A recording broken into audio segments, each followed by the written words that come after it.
신명기 강의 52번째 시간입니다. 오늘 말씀의 제목은 공의로운 사회 이루어 가기입니다. 지난 시간까지 이스라엘의 3대 절기를 살펴봤습니다. 3대 절기라 하면 시간이 흘러가잖아요. 시간이 흘러가는데 이 절기는 전부 다 하나님의 구원과 연결이 되어 있을 뿐만 아니라 이스라엘 백성들이 이제 가나안 땅에 정착을 하면서 그곳에서 농사를 짓고 살아간단 말이에요. 근데 그곳에 이 농사 사이클 주기하고도 딱 맞아 떨어지는 그런 절기였습니다. 그 말은 모든 세월의 흐름 속에서 하나님이 중심이 삶이 되기를 원하셨던 거예요. 절기를 지킬 때마다 하나님을 기억하고 또 하나님의 과거에 베풀어 주셨던 그 은혜를 생각하면서 1년을 살아가라는 것입니다. 이것이 이스라엘을 이끌어가는 하나의 큰 기둥이었습니다. 두 번째 기둥이 오늘 본문부터 등장하는 일명 공의로운 사회를 하나님께서는 이루어가기를 원하셨는데, 그러니까 이스라엘의 큰 기둥은요 뭐냐면 절기를 중심으로 이스라엘 사회가 이루어져 가는 겁니다. 또 하나의 기둥이 뭐냐면 하나님은 이스라엘이 공의로운 사회가 되기를 원하셨어요. 그런데 마찬가지로 이 공의로운 사회 속에서도 우리가 사회생활 하면서도 하나님이 중심이 되는 사회. 여러분, 우리나라는 민주주의 아닙니까? 그리고 요즘 들어서, 요즘은 잘 모르겠어요, 한참 그 계엄 선포됐을 때 서점에서 제일 많이 팔린 책이, 그때 제가 한번 언제 말씀드렸는데 뭐라 그랬죠 제가?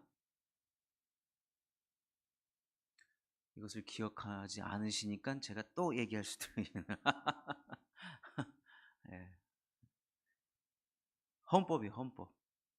헌법이 그렇게 많이 팔렸어요. 그 요즘에 뭐까지 하는지 아십니까? 헌법 필사. 참, 헌법.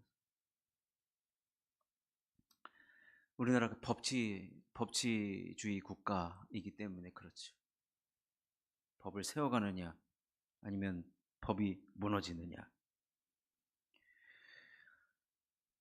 이스라엘 사회는 큰 이스라엘을 붙들어가는 큰 이 역할 중에 하나가 아까 절기, 그리고 또 하나가 공의입니다. 공의. 하나님께서는 이스라엘이라는 나라가 어떤 나라가 되기를 원하셨느냐? 하나님이 우선인 나라. 하나님이 우선인 나라. 지금 세금이 우선인 나라가 어디입니까? 세금. 트럼프. 참나 도대체. 여러분, 하나님은요 이스라엘 백성들을 가나안으로 인도하신 다음에 그 나라가 마치 이 땅에 세워진 하나님의 나라의 모습을 보여주기를 원하셨어요. 그래서 우리가 오늘 신명기를 살펴보는 것이 하나님 나라의 샘플이에요. 샘플. 그리고 이 나라가 실제적으로 천국에 가면은 다 이루어지는 거예요. 그러니까 여러분, 우리가 우리의 육신이 다하고 가는 나라가 천국인데, 그 천국은 어떤 곳이냐? 공의가 선포되어지는 나라예요. 공의. 그래서 오늘 이 신명기의 16장부터 이제 이스라엘이 공의로운 사회, 즉 하나님의 나라의 모습을 보여주는데, 이 나라에, 그렇지만 가나안에서 보여주는 하나님의 나라는 불완전합니다. 왜요? 인간들이 서로 얼마나 불완전합니까? 그러나 그 불완전한 가운데서도 하나님의 나라를 보여주고자 오늘 이 본문을 기록을 했는데요. 특별히 이스라엘이라는 이 사회는 하나님께서 이 네 명의 이 공의를 이루기 위해서 네 명의 직분자를 세웁니다. 그 첫 번째가 재판장이에요. 두 번째가 왕, 세 번째가 제사장, 네 번째가 선지자. 이 네 명이 이 공의로운 사회를 이루어가기 위해서 하나님께서 세우신 직분자들이에요. 그러니까 이들이 공의가 무너진다, 그러면 그 사회가 무너져 버리는 겁니다. 그래서 오늘은 이 재판장, 가장 먼저 등장하는 이 재판장에 대해서 살펴보는데 18절 말씀을 보시면 재판장은 각 성, 각 지파대로 세웠어요. 우리로 얘기하면은 수원지방법원, 예? 무슨 지방법원 이렇게 세우듯이 각 지파를 따라 재판장과 지도자들을 두었습니다. 근데 여러분, 누가 재판장이 되냐면, 여기서 말하는 재판장 역할을 누가 감당했냐면 당시의 장로님들이 감당했습니다. 장로님들이. 여기서 말하는 장로님들은 연장자예요. 나이가 많으신 분들. 우리 교회에 지금 직분을 얘기하는 게 아닙니다. 근데 왜 이분들을 재판장으로 세웠냐면 이분들이 살아오면서 하나님을 누구보다도 많이 경험을 했기 때문에 그래요. 그러니까 여러분, 교회에서는 누가 제일 앞선에 서냐면 하나님을 경험하는 순이에요, 사실. 교회 온 지 한 2달밖에 안 된 새신자하고 직분을 받은 지 한 20년, 30년 된 사람이 있다 할지라도 여러분, 하나님을 누가 더 많이 아느냐의 순이에요. 교회는 어쩔 수 없습니다. 하나님 나라는요, 나이 순도 아니고 누가 더 하나님을 생생하게 지금도 경험하고 있느냐, 그런 분이 장로이고 그런 분을 재판장, 공의로운 사회를 이루어 나가는 아주 중요한 역할을 하는 재판장으로 세웠다는 것입니다. 그러니 여러분, 여호와를 알자, 힘써 여호와를 알자. 여러분, 아는 만큼 하나님을 경험하게 되어 있습니다. 아는 만큼. 그러니 여러분, 아는데 힘쓰셔야 됩니다. 내가 알고자 하는데 하나님 좀 알려주십시오. 그러면 하나님 알려주십니다. 그러니 여러분, 하나님을 알고자 힘쓸 때 그 하나님을 알고, 여기서 알다라는 말은 히브리어로 야다라는 말인데, 야다는 경험에서 아는 겁니다. 경험에서 아는 거. 하나님을 아는 지식과 하나님의 경험이 축적된 자가 교회에서는 진정한 장로님입니다. 장로님. 그러니 사랑하는 성도 여러분, 하나님을 많이 경험하심으로 말미암아 장로님들 다 되시길. 꼭 요 부분만 떼서 들으면 혹시 제가 다 저기 통합 측은 장로도 있고 감리교도 권사님이 있는데 우리 합동 측은 여자 장로님은 없어요. 근데 제가 말하는 것은 하나님을 많이 경험한 사람이 어쨌든 여러분 장로입니다. 교회에선 최고입니다. 다 그런 장로님들이 되시기를 주님의 이름으로 축원합니다. 하나님을 많이 경험하셔야 됩니다. 하나님은요, 하나님을 많이 경험한 자들을 재판장으로 세웠습니다. 그들은 공의로 백성을 재판하라 그랬어요. 여기서 말하는 공의는 뭐냐면 내가 경험한 하나님, 나에게 하나님이 누구신가를 알려주신 그 하나님에 대한 경험을 가지고, 그런데 여러분, 그 경험보다 더 중요한 것은 뭐냐면 율법이죠. 율법. 하나님의 말씀입니다. 말씀을 우선으로 두고 내 경험에 비추어서 공의로 백성을 재판하라는 것입니다. 그래서 하나님께서는, 여러분, 이 재판은 누가 합니까? 재판 당사자들이 누굽니까? 서로 간에, 사람과 사람 간에 여러 가지 다툼이 생기잖아요. 갈등이 생기고, 그런 것을 해결하기 위해서 재판을 하게 되는데, 그 갈등을 무엇으로 풀어가느냐? 그게 공의로 풀어나가는데, 공의는 뭐예요? 하나님의 말씀, 그리고 하나님께서 주시는 그 경험으로 재판을 해 나가라는 것입니다. 그래서 여러분 오늘 18절에서 20절까지를 읽었지만 18절 마지막 부분에도 그들은 공의로 백성을 재판할 것이라. 20절 너는 마땅히 공의만을 따르라. 그래서 이 공의로운 재판, 공의로운 사회 얼마나 중요한 사회인지. 자, 그렇다면 이 재판장이 오늘 19절에 이 재판장이 반드시 따라야 할 세 가지의 지침이 등장하고 있습니다. 모두 다 부정문으로 제시를 하고 있는데 첫 번째는 재판을 굽게 하지 말라는 거예요. 굽게 하지 말라. 굽게 하지 말라라는 이 굽게 하다라는 말은 히브리어로 미슈파트라는 말인데, 여러분 우리나라는 그 지방법원, 고등법원, 대법원 있잖아요. 근데 예를 들어서 제가 재판을 했는데 졌어요. 그러면은 우리가 항소를 하잖아요. 고등법원에 물어본단 말이에요.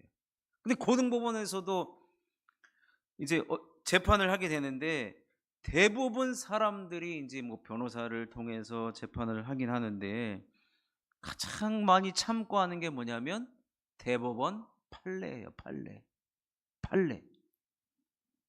이 미슈파트라는 말이 판례예요. 판례. 재판을 여러 차례 진행을 하면 여러 판례가 쌓입니다. 이 사건에 대해서 이러한 결정을 내렸다라는 것이 하나 둘씩 쌓이기 시작해요. 비슷한 사건이 나타나면은 그 판례를 들춰보게 된단 말이에요. 판결을 하기 전에 판사가. 이것이 아주 크게 고려가 됩니다. 그렇기 때문에 재판장은 재판을 굽게 하지 말라라는 말은 공의로운 재판을 많이 해서 그런 판례가 많이 쌓이는 사회가 돼야 된다는 거예요. 그러면 어떠한 사건이 생겼을 때, 재판을 할 때, 판례를 봤을 때, 아, 이런 훌륭한 재판이 있었구나. 하나님의 뜻에 합당한 재판이 있었구나. 이스라엘 사회를 공의로운 사회로 만들기 위한 훌륭한 판례들이 많구나. 이런 좋은 판례가 쌓이면요, 정의가 아주 굽게 됩니다. 하나님은 그런 사회를 원하시는 거예요. 그래서 재판을 정의롭게 하고 그 정의가 쌓이는 사회를 만들어 가라는 겁니다. 만들어 가라는 거. 자, 두 번째는 사람을 외모로 보지 말라는 거예요. 사람을 외모로 보지 말라. 이 말은 그 사람의 뒷배경, 사회적 지위 보지 말라는 거예요. 여러분들 이 신명기가 쓰여진 때의 법이나, 그죠? 지금 우리 대한민국에서 일어나는 재판의 모습 여러분 어떻게 생각하십니까? 참, 역시 우리 하나님은 시대를 뛰어넘는 하나님이시죠. 굉장히 그때부터 수준 높은, 그러니까 인간적인 눈으로 봤을 때는 굉장히 수준 높은 사회예요. 수준 높은 사회. 그러니까요, 여러분, 하나님 나라가 얼마나 이방 사람들에게는 매력적으로 보였는가. 매력적으로 보이는 나라입니다, 여러분. 하나님의 나라는. 아이고, 저기를 갔더니 그냥 여기나 저기나 뭐 똑같다. 그러면 여러분, 하나님 나라에 대한 사람들이 관심이 없는 거예요. 하나님의 나라가 얼마나 이렇게 여러분 도덕적으로 지금 높은 수준의 모습을 보여주고 있고 얼마나 아름다운 나라입니까? 그 사람이 무슨 직업을 가졌는지, 돈이 많은지 적은지, 부모가 누구인지, 사회적으로 어떤 지위를 가지고 있는지 그런 거 보지 말라는 거예요. 옳고 그르냐 이것만을 판단하라는 것입니다. 특혜를 주지 말고 정당하게, 정정당당하게. 여러분, 이것을 보면은 하나님 나라에는 억울한 사람들이 다 보상받는 나라인 것은 확실합니다. 여러분, 억울한 일 당해보셨습니까? 억울한 일 다 한 번도 안 당해보신 얼굴들이에요. 지금 보니까 저는 눈물이 날 때가 언제느냐? 억울한 일 당할 때는 그냥 막 눈물이 나더라고요. 막 속에서 막 이러면서 억울한 일 당할 때, 오해받을 때.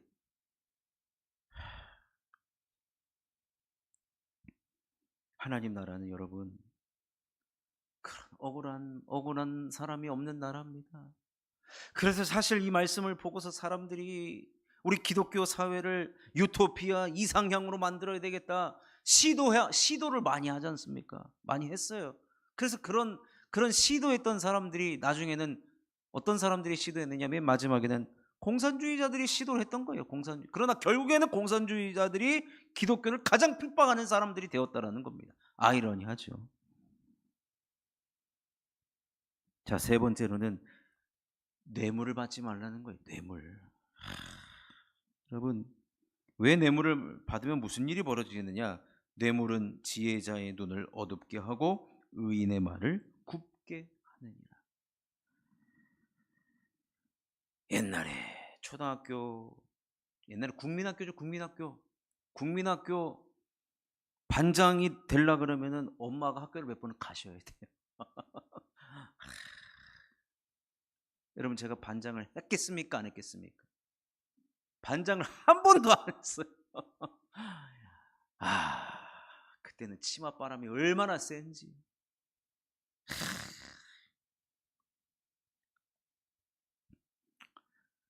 근데 아휴, 그러면 엄마 많이 오는 엄마 많이 오는 애가 반장이 돼 있는 거예요. 여러분, 뇌물을 받으면 눈이 어두워집니다. 눈이 어두워져요. 아무리 지혜로운 재판장이라 한다 할지라도, 아무리 지혜가 있고 아무리 명석하고 아무리 뛰어난 재판장이라 한다 할지라도 뇌물을 받으면 처벌해야 하는 그 사람에게 여러분 이걸 왜 받았습니까? 왜 줍니까? 이 사람이 나한테 왜 줍니까? 잘 봐달라고 주는 거 아닙니까? 그럼 받았어요. 그럼 잘 봐주겠다는 의미로 받은 거 아니겠습니까? 공의로운 재판이 절대로 안 됩니다. 여러분, 그래서 전도서에 보면은, 잠언에 보면은 이 재판장에도 불의가 있다라 그랬어요. 불의함이 있다. 왜 그래요? 뇌물로 인하는 거예요. 뇌물로 인하는 거. 우리나라도 공무원 부패 지수가 얼마나 높았습니까? 과거에. 옛날에 이제 막 생각이 나요. 옛날에는 공무원 말고도요, 여러분, 기자도요 얼마나 뇌물 많이 먹는지 몰라요. 제가 아는 기자 지금도 있거든요. 그분은요, 완전히 맡은 지역에 어디 가면 밥 그냥 얻어먹고 어디 가면 뭐 하고, 저보고 한번 밥 먹지요. 왜 돈을 안 내십니까? 참. 여러분, 뇌물을 받으면 재판이 공정하게 되지 않습니다. 제가 과거에 이제 동남아로 선교를 가요. 그러면 꼭 들어가는 입구에서 잡아요. 한국 사람인 줄 알고. 이리 와봐, 이리 와봐. 그러면은 다 열어보라 그래요. 우리는 선교하러 왔잖아요. 그래서 거기 막 약도 들어있어요. 지금은 약 그렇게 많이 못 갖고 가요. 약도 들어가요. 약도 있고 줄 선물들도 많고.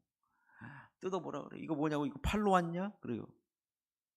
허가 없이 이런 걸 왜 파느냐 그러는 거예요. 팔로 온 거 아니다. 우리 선물 주러 왔다. 안 믿어요, 안 믿어요. 그러면은 봉투에다가 한 20달러 해가지고 주머니에 쑥 넣어주면은, 빨리 가라고, 빨리 가. 통과. 거기서 신랑이 할 시간 없는 거예요. 전도 선교하러 왔으니까 그냥 그거 주고 그냥 빨리 들어가자는 거, 빨리. 근데 여러분, 제가 처음부터 그런 줄 아십니까? 처음부터 저도 대쪽이었어요. 후진국이어서 이런 거 받아 먹으려고 지금 안 보내주는 거예요. 안 보내줘요. 같이 간 사람들 배고파 막 죽으려고 그러고, 못 나가는 한국으로 돌아가라는 거예요. 근데 20달러 주면은 통과인데. 에이, 참. 여러분, 오늘 20절 말씀을 보면 너는 마땅히 공의만을 따르라 그랬어요. 근데 그러면 여러분 두 가지의 복이 임합니다. 첫 번째 복은 그리하면 내가 살겠고. 이게 삶을 아주 의미 있고 보람되고 후회 없는 삶을 살아간다는 거예요. 재판을 굽게 하고 사람을 외모로 보고 뇌물을 받고 재판했던 사람들, 여러분 그들의 말로가 어떻게 되는지 우리는 많이 봤습니다. 하나님 다 보고 계세요. 그리고 공의대로 행동하는 것이 결국에는 내가 사는 길이다 라는 것과, 또 한 가지는 내 하나님 여호와께서 내게 주시는 땅을 차지하리라. 차지한다는 건 뭐예요? 누군가 거를 뺏어가다가 준다는 거거든요.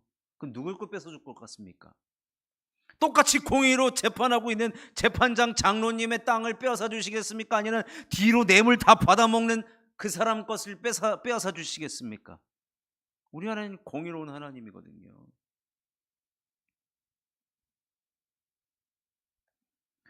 여러분,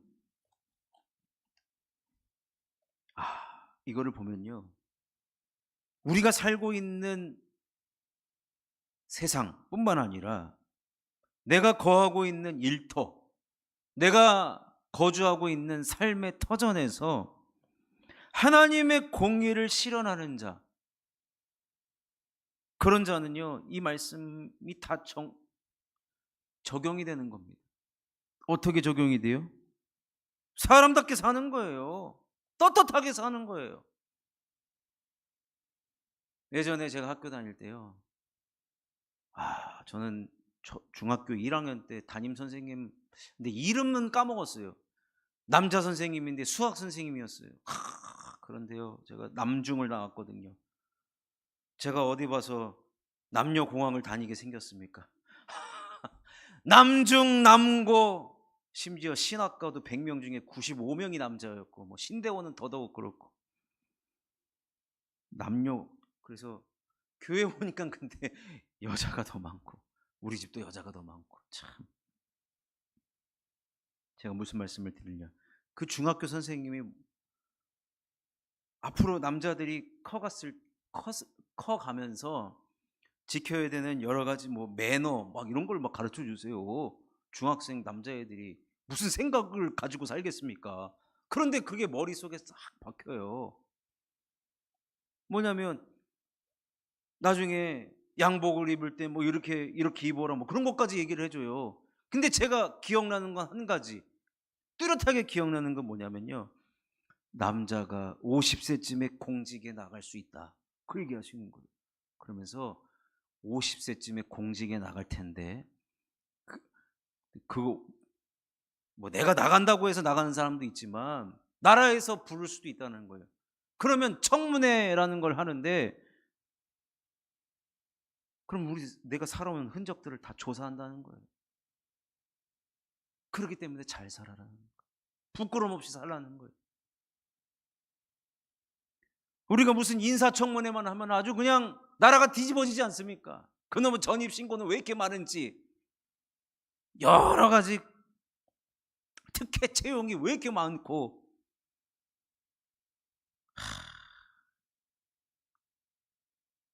근데 저는 다 틀렸어요. 공직에 나갈 일이 없어요. 나라에서 부를 리가 없어요. 그렇지만 여러분, 우리는 더 큰 하나님의 율법에 따라 살아가지 않습니까? 이 대한민국이 우리를 안 알아줘도요, 우리를 안 불러줘도 여러분, 하나님의 말씀에 근거한 이 공의를 따르기만 해도 우린 사람답게 삽니다. 부끄러움 없이 살아가는 거예요. 손가락질 안 당하고 떳떳하게 살아가는 것입니다. 또 하나, 저는 이 두 번째 말씀이 너무 마음에 들어요. 땅을 차지하리라.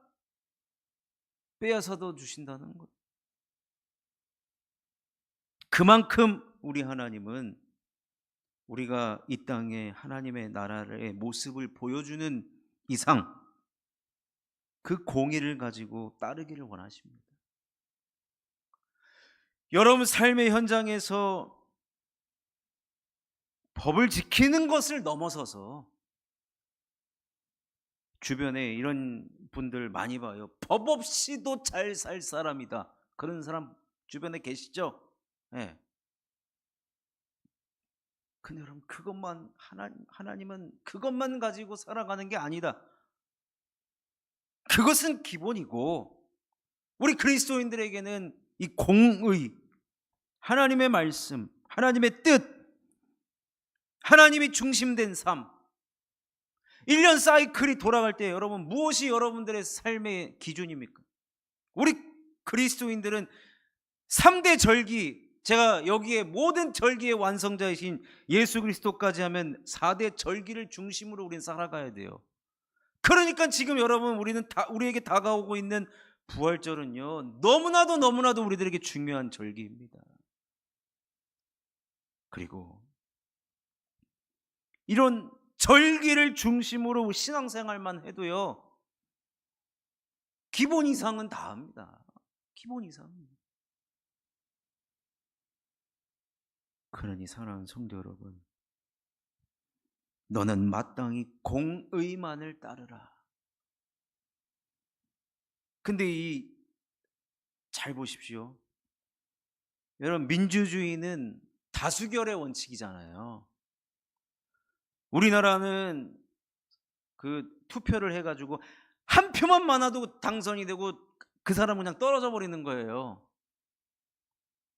근데 여러분 다수의 의견이 언제 다 100% 맞았던 적이 있습니까? 그렇지 않다는 거예요. 그렇지 않습니다. 우리는 다수를 따르는 것이 아니라 공의를 따르는 자들이에요. 공의, 여호와의 율법과 하나님의 말씀과 예수 그리스도를 우리는 따르는 거예요. 그래서 사실은요 이 땅에서 예수님을 믿고 살아가는 공의를 추구하는 삶은 쉽지 않은 삶이에요.